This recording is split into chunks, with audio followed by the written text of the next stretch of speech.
Hello, Merhaba. It is Friday, October 9th, 2020, and this is our recap from our Digital Academy day. So this morning during our morning meeting, we recognized our new leader of the week, Tanmay, for being incredibly proactive and hardworking. So he'll just have to send me his photo and his information so I can update the website. Then the students went over to STEM Lab with Miss Gatson. We're currently learning about weather, climate, and the water cycle. So she's doing more of the hands-on activities as I'm doing more of the content that they need to learn inside of their textbook and note taking. Then during our Zoom time for writing, I went over how I'm going to grade the essays. So I used actual real student exampled essays and I showed them, we graded them together, what would be a 1, a 2, a 3, and a 4. So they had an idea of what those kinds of essays look like. Students can continue then working on their essay for the remainder of the time and then submit that to me. Now, if they needed some extra time, I told them they can submit it to me on Monday. However, I really don't want them to use their weekend to get caught up on work. It should be a time of rest and refreshing, sharpening the saw. So if they need to do it, that's fine. I'll still accept it by Monday, but obviously I would have liked it to be turned in today so that they could have managed their time well. But so we are working on that essay. That essay is going to be graded using the rubric and it will go in as a classwork grade. Biggest problem that I was seeing is that I was getting a lot of biographies, and there is a difference between a biography and an informative essay. The informative essay is about who do you admire and why. So you can tell me information about that person's life and details, but you have to bring back to why you admire that person.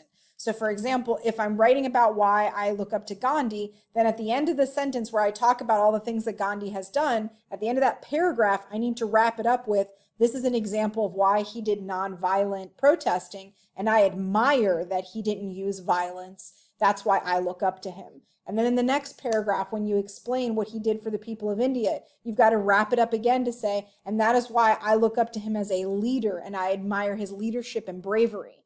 So the biggest part was just getting them to understand that it is not just a direct biography. It is who do you admire and why. You are explaining why you admire this person.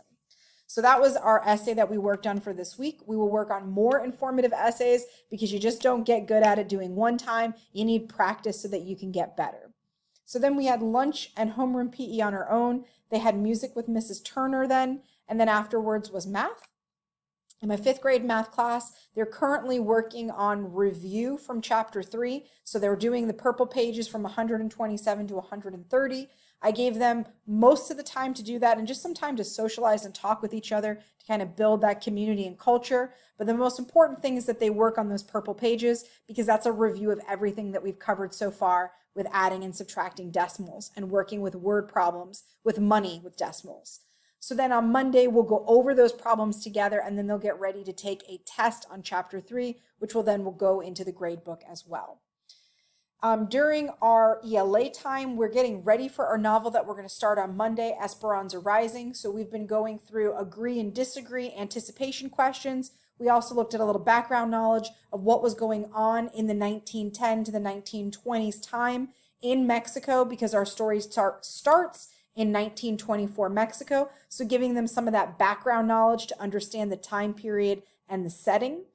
And then the students had to take a Florida Ready quiz. So we've been working on Florida Ready all week long. It was a 5-question mini assessment to evaluate whether or not they understand summarizing. Can they summarize informational texts? And that Florida Ready is in the style of FSA style questions. So if I look at those scores and they're horrible because I've already received some of them and they don't look very good, I may not put it into the grade book because we're still getting used to how the FSA style questions are and how Florida Ready works. So I may not count that in the grade book if the scores for majority of the class are very low. However, it is a learning experience that there are specific types of answers and we can't just go with what we think is right, but we really have to analyze the questions to make sure that we are going over them the right way. And so I'll spend a little time in small group going over that mini assessment as well next week. And then during my group 3 and group 4 conferences, we caught up on what we missed last week, which was reading a short biography about Roberto Clemente, and I was able to do just a handful of fluency assessments. I will do more of those fluency assessments next week. So the end of the day is my favorite part of the week, which is on Friday when we do the Spirit celebration. They did such a good job. Unfortunately, one house just wasn't prepared and ready and didn't know what they were doing, so they didn't earn the 30 points, but it was a strong tie between the other three houses. The Rev house had all their owls on display and showed great unity, and everybody knows their part in their chant. I really appreciated the creativity on display with the Urafiki house, with how many songs they are attempting and how much uniqueness they're trying to add to their particular house. And hands down, Calasini should get 40 points instead of 30 because they brought the bear, they had everybody's picture, and they were ready for everybody united to be a part of the chant. So they really did an extraordinary job, and I'm so very proud of them. They make it really difficult for me to just choose one winner. But eventually I'm going to have to start just choosing one rather than more than one. But it's just so hard. It's that good of a time. But it's Friday. I hope that you guys have a wonderful weekend. Please take the time to rest and refresh yourself because there's a lot of work we're doing next week. We're getting into a novel, so we'll be reading every day, and we'll of course have lots of work that we'll be focusing on. So have a great weekend, and thank you so much for watching this video for the recap of October 9th, 2020. Have a great day and a great weekend.